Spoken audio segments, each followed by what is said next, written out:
The stream is now live. Bienvenidos, campeones. Welcome to the first Churros official of the 25-26 La Liga season. I am Diego Lorijn, of course, the resident Barca fanatic, joined as always by Kiyan Sobhani, the delusional Madridista.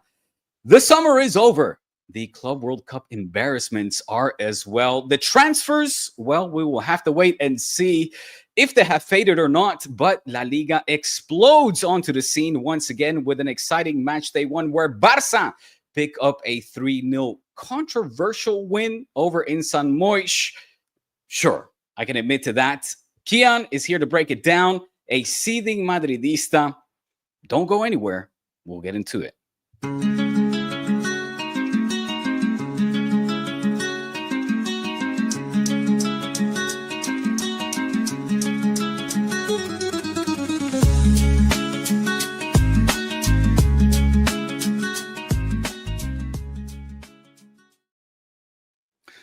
That feels good. The intro out of the way, the formalities out of the way. I gotta say, Kiyan, I was a little bit nervous, like nervously excited for this one. I'm always, have the little bit of the jitters, the excitement bug within me. But this one being officially the first one of the now La Liga season 25-26, and the first one as well, where I'll be able to give my full undivided attention to this podcast. I'm excited for this, man. I said it on the Patreon podcast, of course, as well on Friday. For those of you who are missing out, we have been active throughout the summer months on patreon.com/Churros y Tácticas, where we've been discussing the transfers, the Club World Cup disasters, and then some. But this one, man, on the free, it's always special. And I think this season, we're going to be putting churros on the map, my friend. I think I almost enjoyed it more when you were working for Barca, because that intro was way too unbiased. If you were still working for Barca, you would have had to pretend that Barca did not screw Mallorca. Everything is okay in La La Land. Your club is not corrupt. But I feel like now this season, we're going to kind of see you start to admit finally that you support a very evil institution. So I don't know. It kind of ruins the show if you're unbiased and objective. I can switch real quick. Bang. There we go. Back to the La Liga days. Back to Viva La Liga days. I can switch. Well, yes, my friend. It is going to be an exciting season. Of course, match day one, this Barca game left nobody indifferent. It was a big win, an easy win. It was a win, Kiyan, that left me with a bad taste in my mouth due to the obvious reasons, and what should have been a festival, I think, of football, Spanish football, Barca football, flick football, turned very ugly very quickly.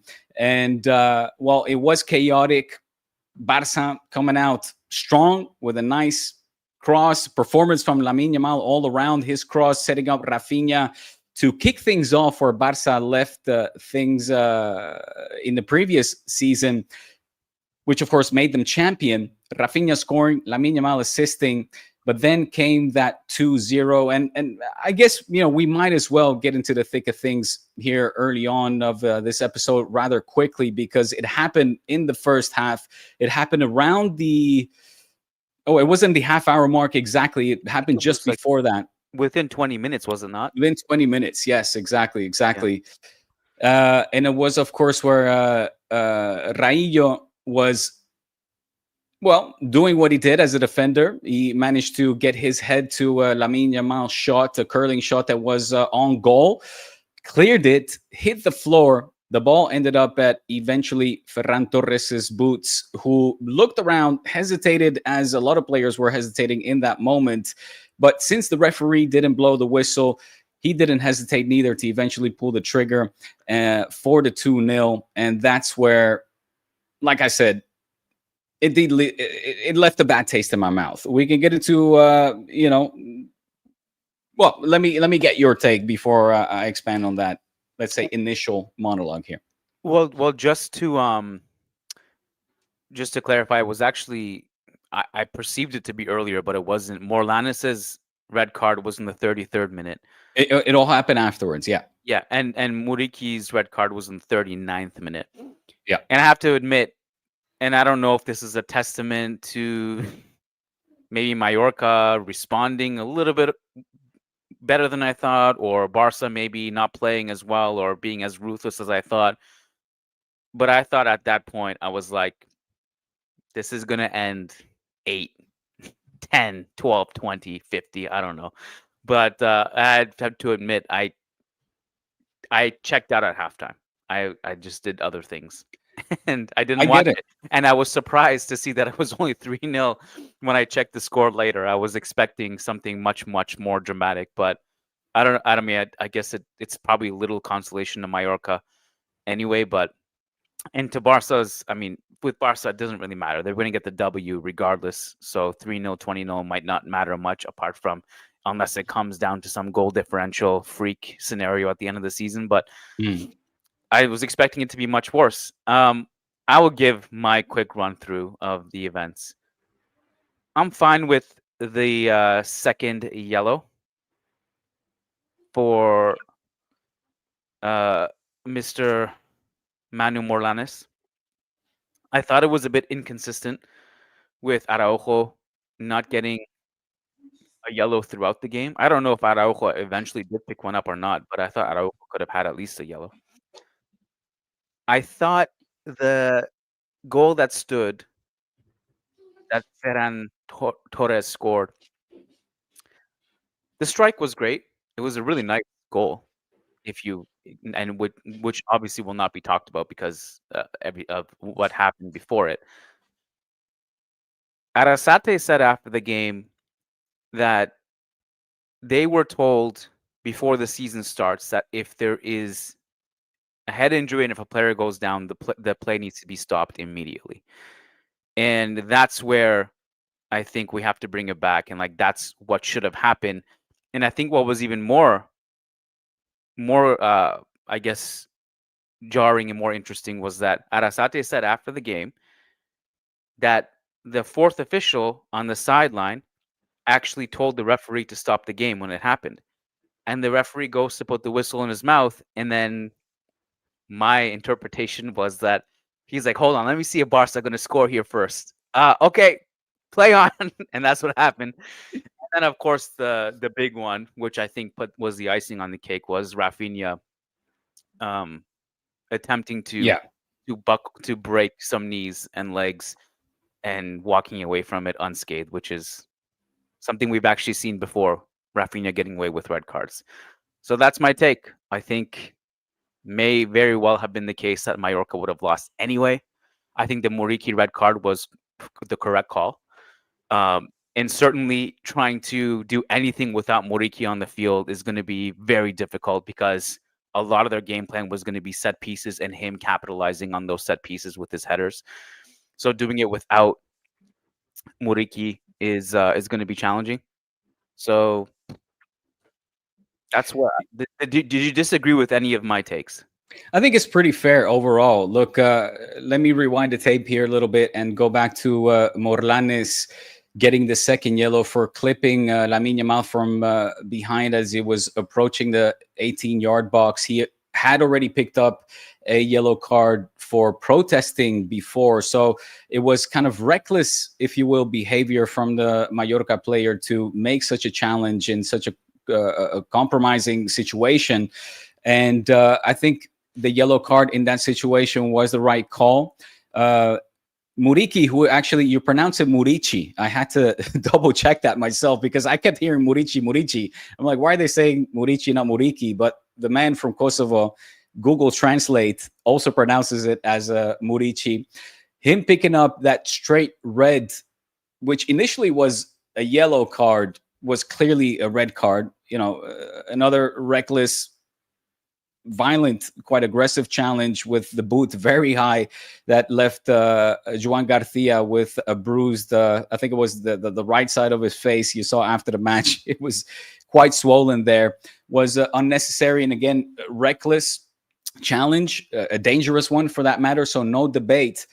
Now to the one that of course caused all the controversy here with Raillo getting, I don't want to say clobbered in the head because Lamine Yamal takes a shot from outside of the box.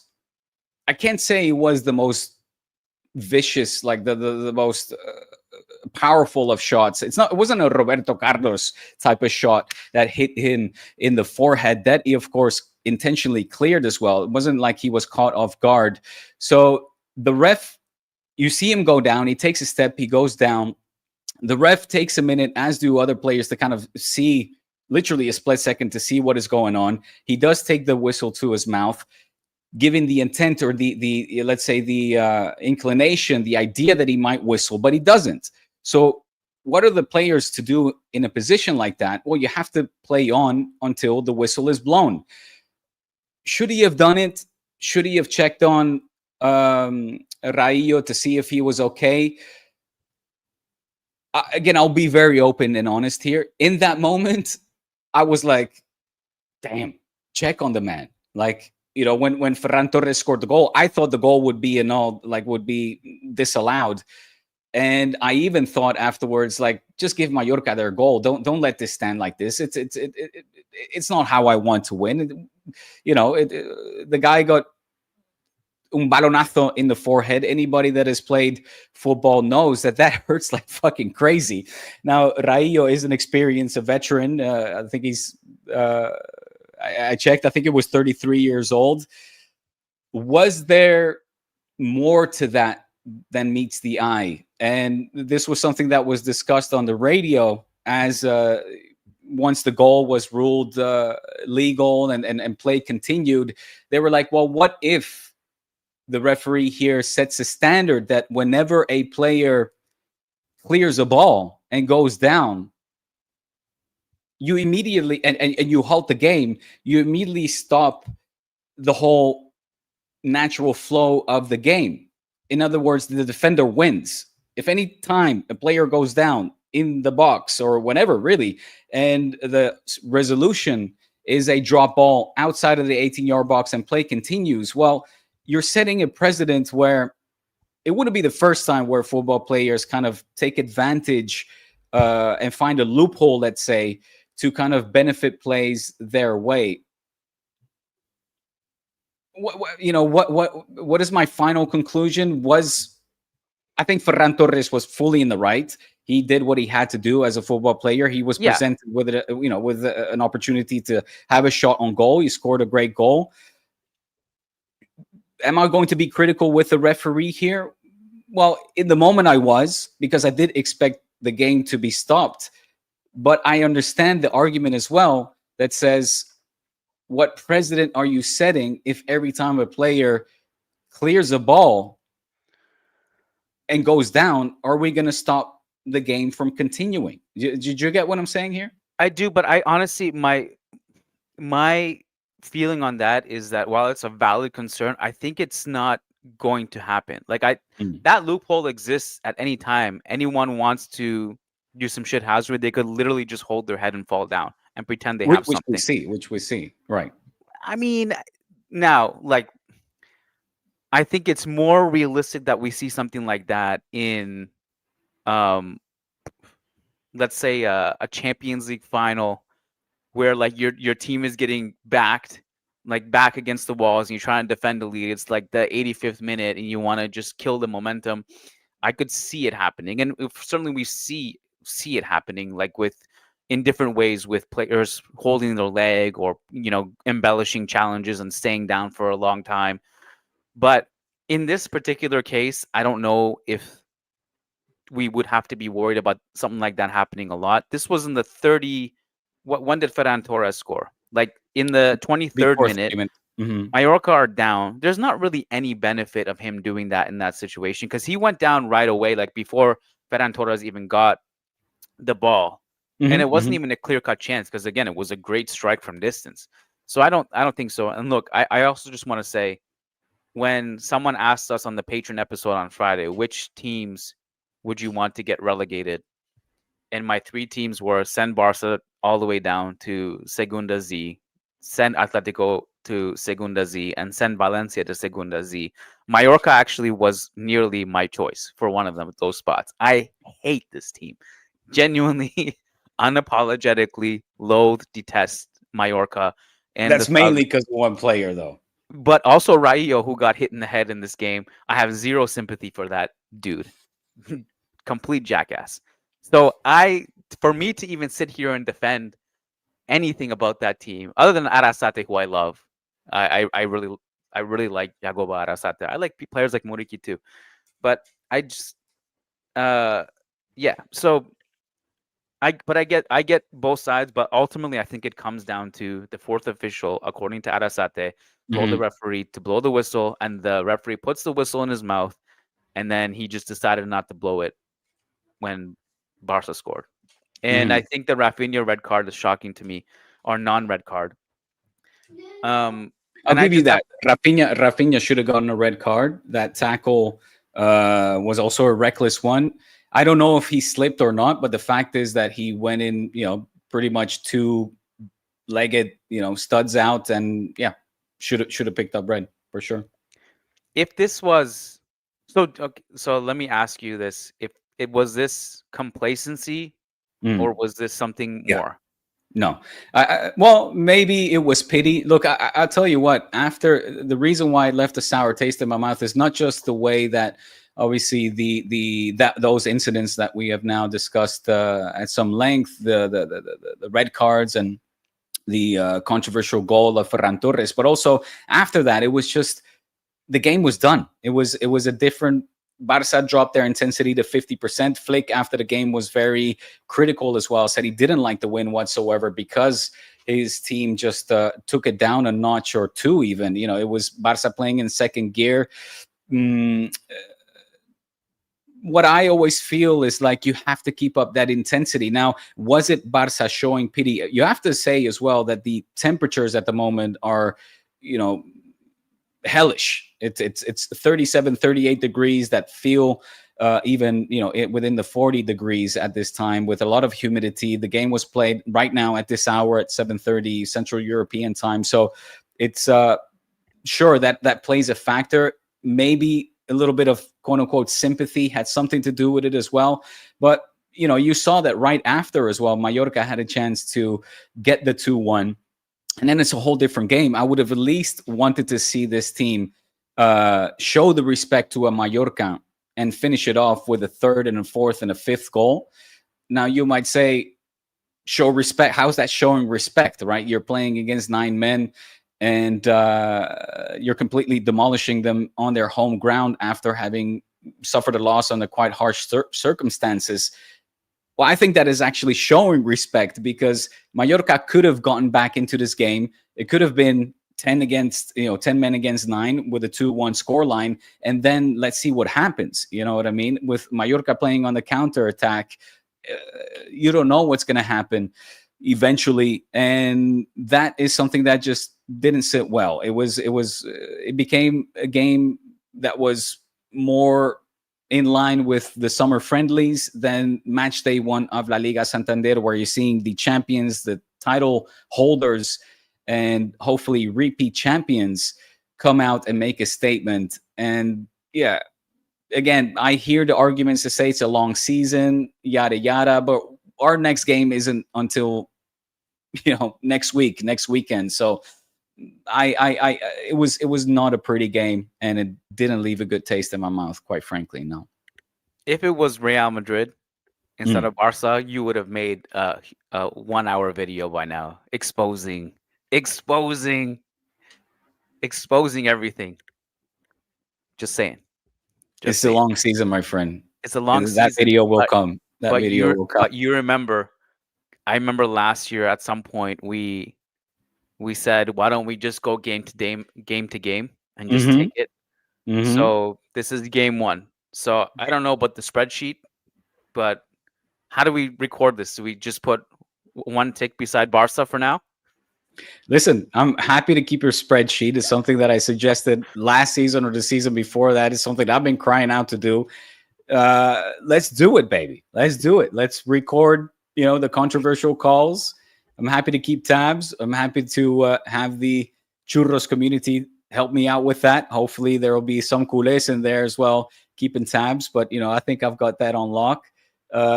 What do you want to call, what is the controversy here besides the Rafinha red cards that definitely should have stood. And look, again, where do you side on this Ferran play? It's a hard one to call, in my opinion.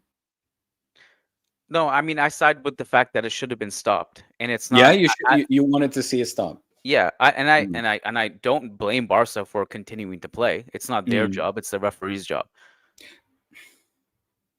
But that's what, and I don't know if you saw. Go ahead. No. I just like, I don't know where I genuinely don't know where I side on this one. Like, do I? It's not the first time neither where we see a player fall down, stop playing because he's either unable to get up, the play continues, a goal is scored, and controversy arises. It's like, so every time now a player hits the floor because of a head, and mind you, I'm referring here to an exact example where Mendy takes out a Levante player, elbows him in the face. It's the counter attack. It leads the game. Is the 2018-19 season, I think it's Real Madrid Levante. They're playing at home. Mendy elbows one of the Levante players. He goes down. He's unable to continue. The play continues, however, and Asensio scores the 1-0 on the other end. If that continues, if these kind of scenarios play out every single time, don't you think it creates a dangerous precedent where every time a player or team rather that is under pressure of clearly a more offensive, powerful team will see the opportunity to get, like, I'll tell you what my point is, like, if they see the advantage of going down, having the play stopped, and getting a drop ball outside of the danger zone, then maybe that should come with a consequence. Meaning, if a player goes down because of a collision with the head, a ball, an elbow, whatever it might be, stop the play, get the player out immediately, and have him out for a specific period of time that allows the doctors to evaluate and be certain that he is okay to continue. I think that would erase any foul play, if you will, and players just going down for the sake of wasting time or for the sake of annulling and canceling an offensive play from the opposing team. Well, we haven't seen. Correct me if I'm wrong, but we haven't seen this problem. Like, we haven't seen this happen a lot to even consider it. Like, we haven't seen people go down after heading away crosses. In this case, he was shot at his head. So I'm sure he felt some pain, even if he was okay to go on. It hurts. It fucking hurts. Like, it hurts and it goes down. And so so for that reason, again, this is not an issue where people are just heading away crosses and falling down. We haven't experienced this issue. Mallorca were also losing the game. They had no reason to waste time, and it wasn't a clear-cut goal scoring position. So why do you hate Raio? Is he a conniving? Would you call him a conniving, cunning type of player? I hate him because he's a thug, and he likes to use the dark art, like Batman and Robin with Maffeo, and being just pieces of shit. They feed off each other's horrible nature of breaking legs and screaming at opponents and asking and being unapologetic with regards to how their fans behave. So I was going to say something about this. Oh, I wanted to actually just share this really quickly, just because we need to track it, right? We're gonna tally this up. You got something? There we go. I got something. We're gonna tally this up at the end of the season, but here's where we're at now. Those of you who are watching on YouTube Live or YouTube in general can see. We have it, the official count. The official count. Where is it? Do you see it? There it is. I see it. Okay. That's the official count. Okay. It's on record. It's on record. Now, what if, and again, I'll accept that. But what if you're challenging that? What if tomorrow against Osasuna, a Mastantuono plays when technically he shouldn't be directly playing for the first team because he's a registered B team player signed for the hefty signing fee of around 63 million, I believe to have read.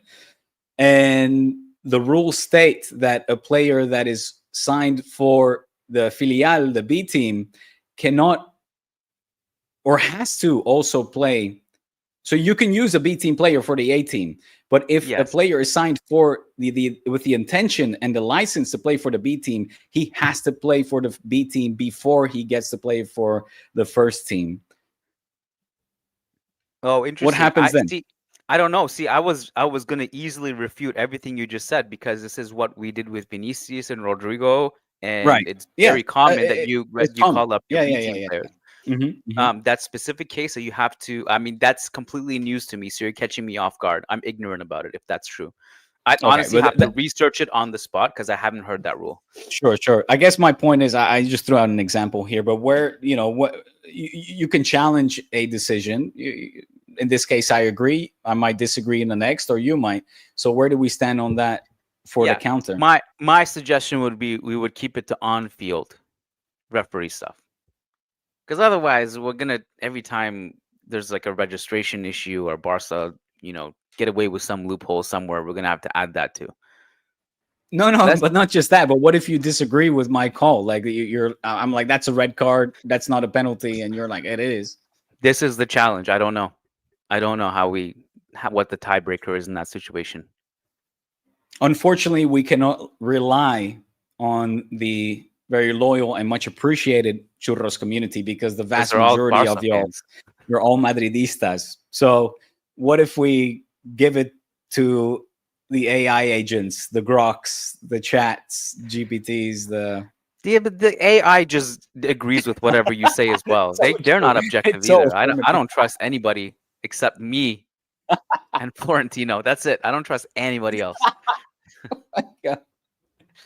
Listen, I don't know.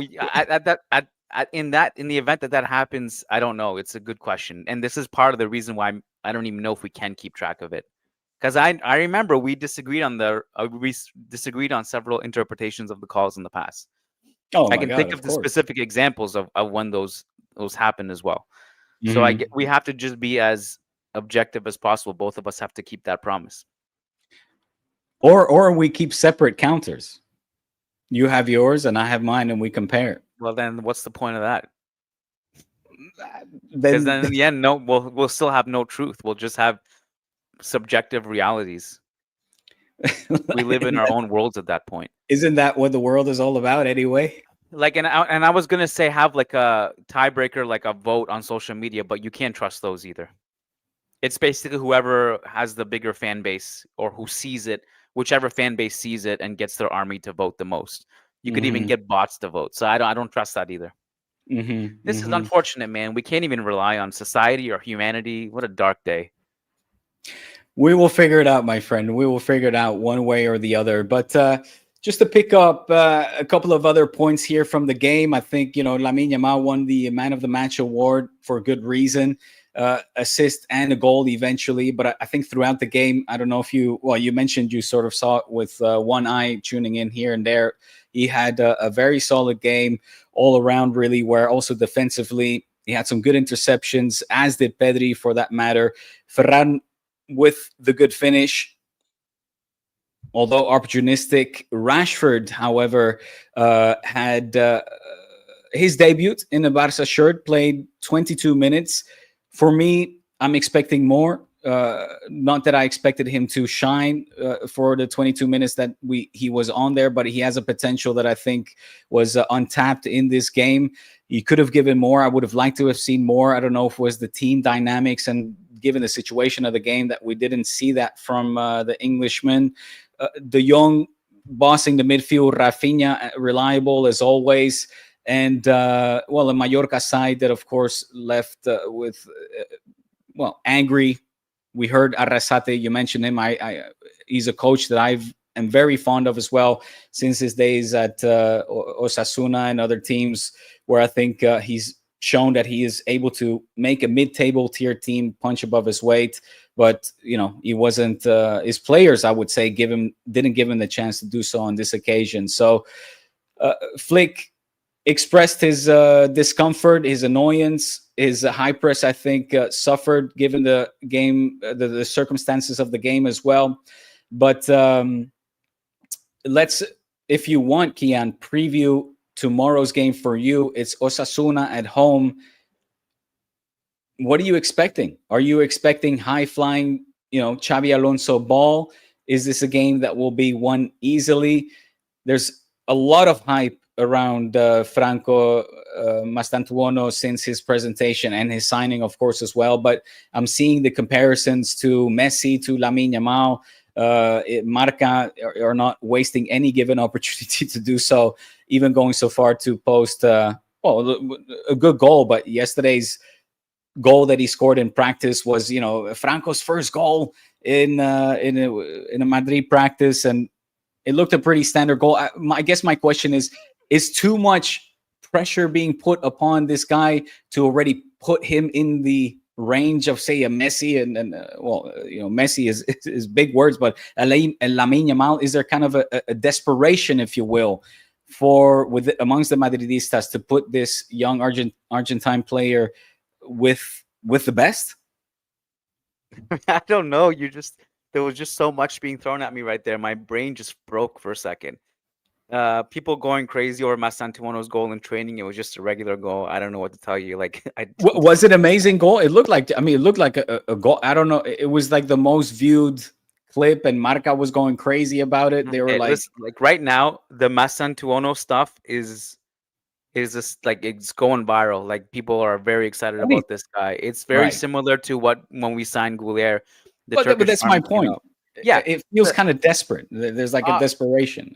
I don't know if it's desperation. I think it's just more when there's natural excitement. I don't even know if it's forced excitement, but there's natural excitement. And honestly, if it's the case where he's being quote unquote overhyped, Xabi Alonso doesn't help in that situation either, because he's raving about him in the press conferences, saying like, we're so impressed with what we've seen. He might get minutes tomorrow, and we have no doubt he is going to be special. He has zero fear, all this stuff. Also, him in his press conference himself, was saying a lot of the right things, including, I'm sure, as you would have liked to see that, his praise for Messi. Obviously, he wore number 30. He's wearing number 30. That was Messi's first number at Barca, I think, at some point. So I don't know what else to say. I'm personally, I'm excited about him as well. I think he's a really promising player. And I think he is really helpful in this situation if he can get going. And again, what I'm about to say really puts unnecessary expectations on him, maybe. But without Jude Bellingham, I think it's good to have another body who can kind of play that role, that 10/winger who can cut in. I think Goulier is not going to be playing that role because he's going to be playing deeper in midfield. So they're going to be playing together, though. Or, I mean, again, it's like... Yeah, someone asked me recently, like, can they coexist? And I think they can, because I think Goulier will be naturally playing deeper. And if Mastantuono plays, he's going to be probably taking more of a Bellingham role in that situation.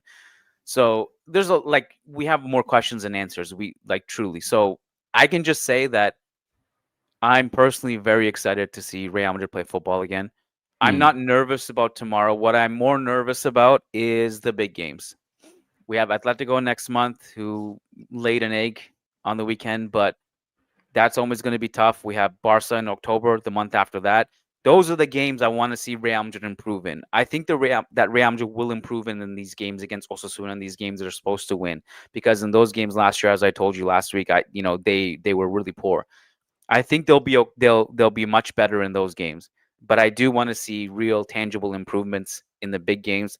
As it's funny, because I always say that teams that play a certain way, like Barca, it's the big games where you're worried about getting their high line exposed by competent teams. I have this now concern with Real Madrid now too, because of the way they play.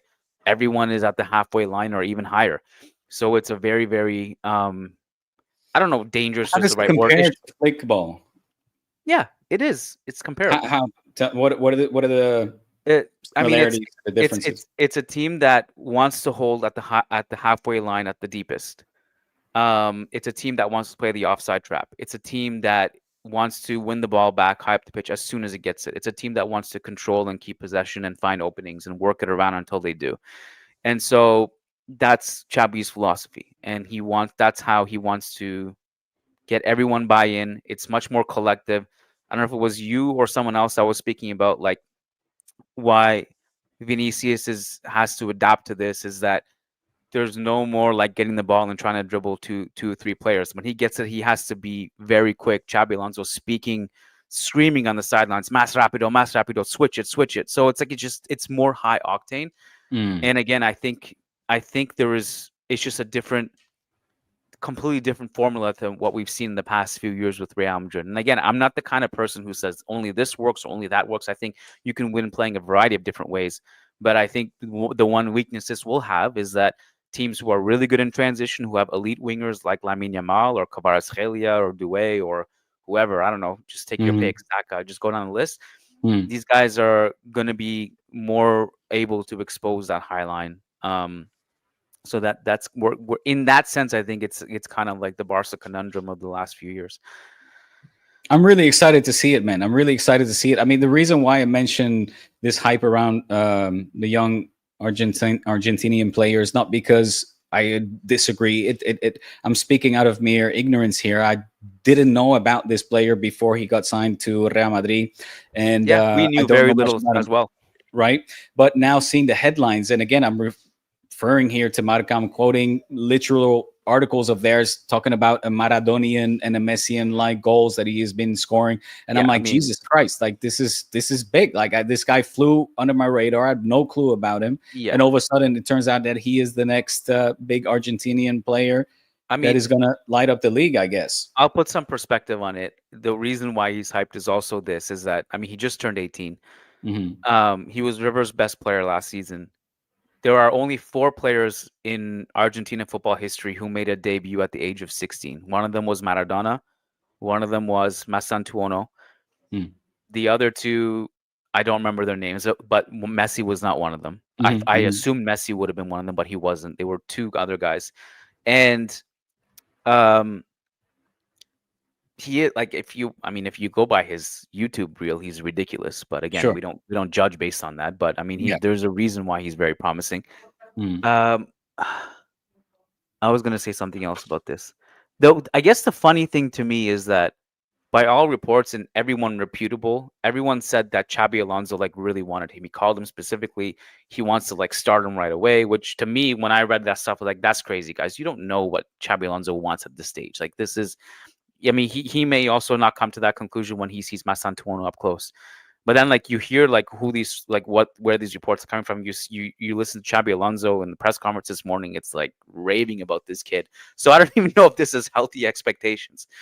But certainly, like it seems to me, and again, this is just what I'm observing. It seems to me that he's already ahead of Rodrigo in the pecking order. And and Xabi Alonso already stated that, to this morning, and I don't know if this is going to be true or not, but that he's counting on Rodrigo next season. So, take that for what you will. Anything can happen still before the transfer window closes. But I will say overall, I'm excited. I think the team will be fine without Bellingham, and then Bellingham will come back. And I think Bellingham is going to be, Bellingham, you're sick of me saying this, but I think Bellingham without the shoulder strap and fully healed will be a menace, and I'm excited about it. Again, I don't disagree with you on that. I do agree with you on that. I just don't think that he's better than Pedri. All right, that could be a whole podcast, but yeah, I think it's one of those ones we just table for now and see how the season goes with both of them. What time is kickoff tomorrow? 9 p.m. CET. 9 p.m. Good old kickoff. Okay.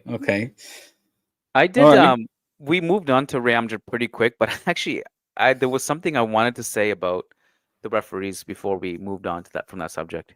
Referees? Oh, dude, that's like a topic I hardly ever but discuss. It moved so quickly. It moved so quickly. Please. It's more not less to do with Barca specifically and controversies, but more to do with just the state of refereeing in La Liga in general. Yeah. And I'm surprised that we haven't found some kind of meritocracy system where we hold referees accountable.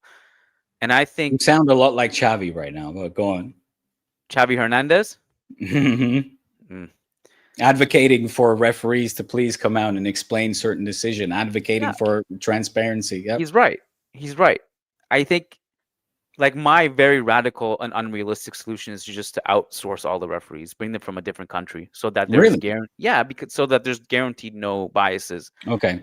But that's not possible. So the Hmm. other solution I would have is like after every game, we have to go through all the bad calls and good calls and show the referee this is what you missed. If you, I don't know, if you get to like X amount of negative points, like 3 strikes and you get suspended for, I don't know. Like there has to be accountability. Like we can't I just agree. be okay. It's the same as like when a player performs poorly, he gets benched. So 100%. So let's try something. But I think there's just too much ego in admitting that there's problems in refereeing in Spanish football, and then we just blame. And then they hold those stupid ass press conferences. We're the victims.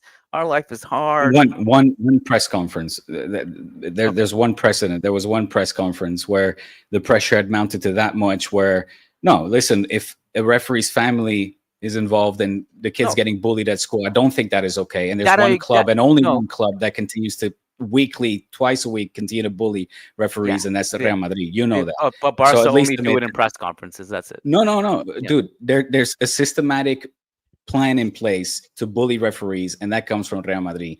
You agree to that? I don't like the Ramjet TV videos. I don't. You already know this, but I will say that when they put out the videos, there's nothing you can really say but look at it and be like, yeah, those were all shocking calls. Why is this happening? Except that they ignore more than the other half where they are favored. So fine, but ultimately we all agree that the referee could be improved, right? Like we all agree. I do. But at the same time, and I think the Club World Cup was definitely very telling and should have been a point of inflection for the CTA, the refereeing committee here, and all of those involved to say, look, why do we not have any Spanish referees there? Why is it that there is such controversy, such a dilemma in every single match day that passes? And is that La Liga, are we a unique case, or does that happen in other leagues? And if so, how do they deal with it? Clearly, things have to improve on that front.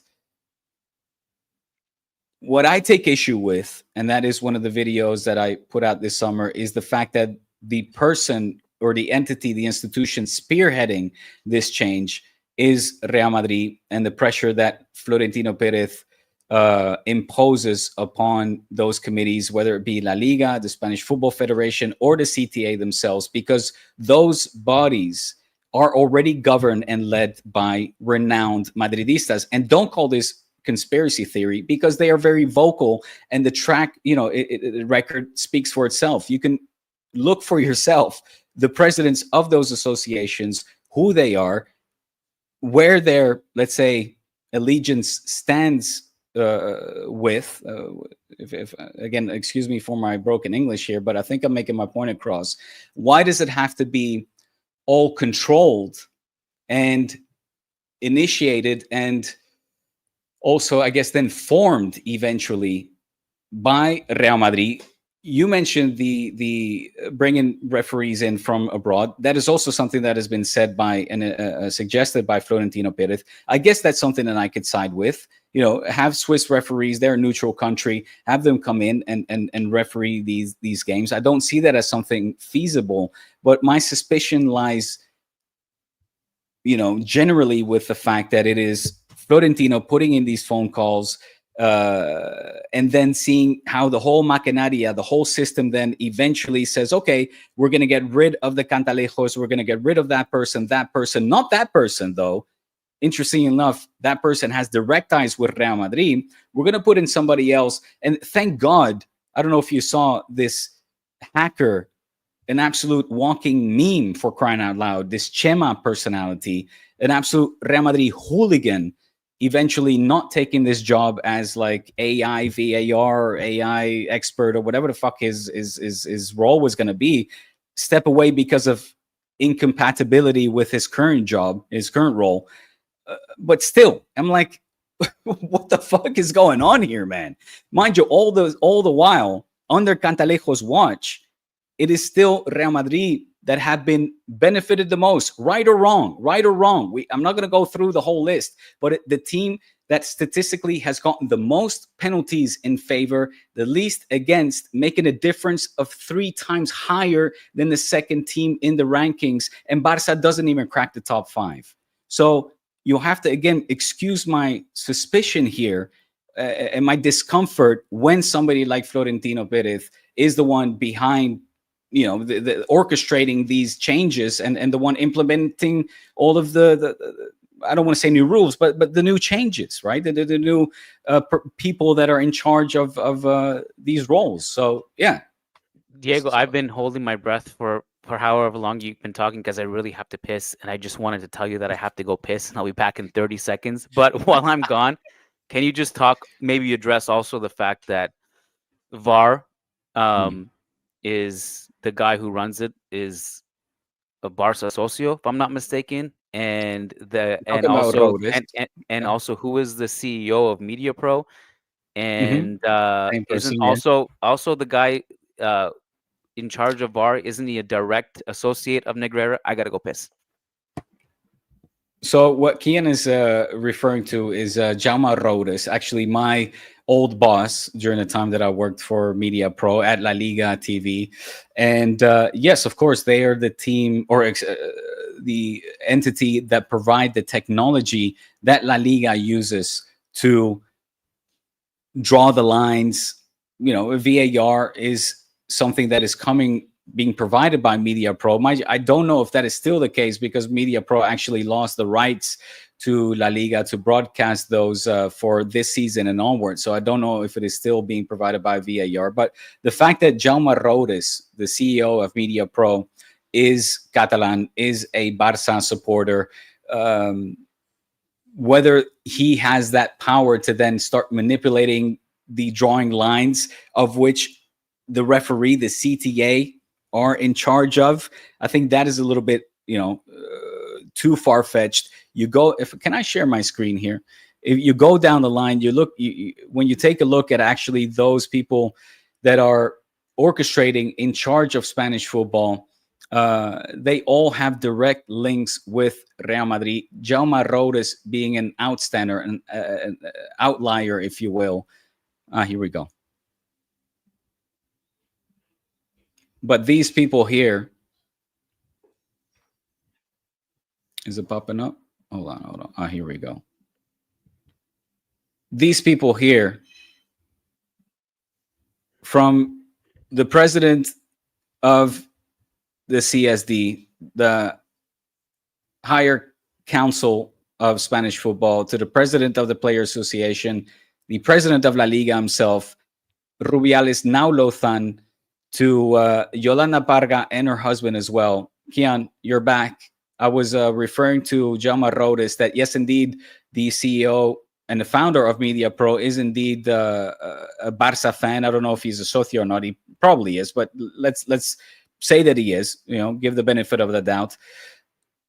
For him to, he provides, again, the technology for VAR to put into place. But those people that are in charge of drawing the lines and applying that technology to La Liga comes down to the CTA. Can you see this here? Sorry, I see you squinting your eyes. I can't see anything. Oh, hold on. Add to stage. Okay. Yes? Yeah, I can see it. And that is undeniable. Again, this is public record. You go from an open, a renowned and publicly stated Madridista of the president of the CSD to then hear the president of the AFE, an ex-Madrid player, to Javier Tebas, to Lozan, to Yolanda The Parga fact that and her Tebas is husband. even here is this whole thing is a farce, bro. Stop it. It is not. It is not. He's a Madridista, man. I don't. He's a But Madridista. He knows he who Papa Flo is. hates Florentino Perez. That doesn't matter. You That want to has tell nothing to me do with he's it. been lobbied at? Yes, it does. Of course it does. He wants to screw Florentino over at every opportunity.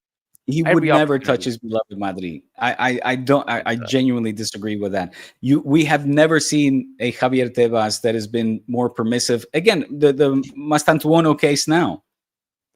Again, According I haven't. to the rules, he shouldn't be playing against Osasuna Can you before having some confirm things that? under Like, his is belt. that in writing somewhere? Because I haven't seen it. I did a quick search, mind you. Like, I wasn't actually sitting down and doing a thorough research, but I haven't seen that. But I So could be wrong. I admit that I could be wrong about that. I haven't seen anything about that. So this is coming from Miguel Galan tweet talking about the administrative sports court that has reminded Real Madrid they cannot take advantage or use in favor of the first team the effects of Mastantuono's license in the reserve team. It's a long tweet. I can share it with you.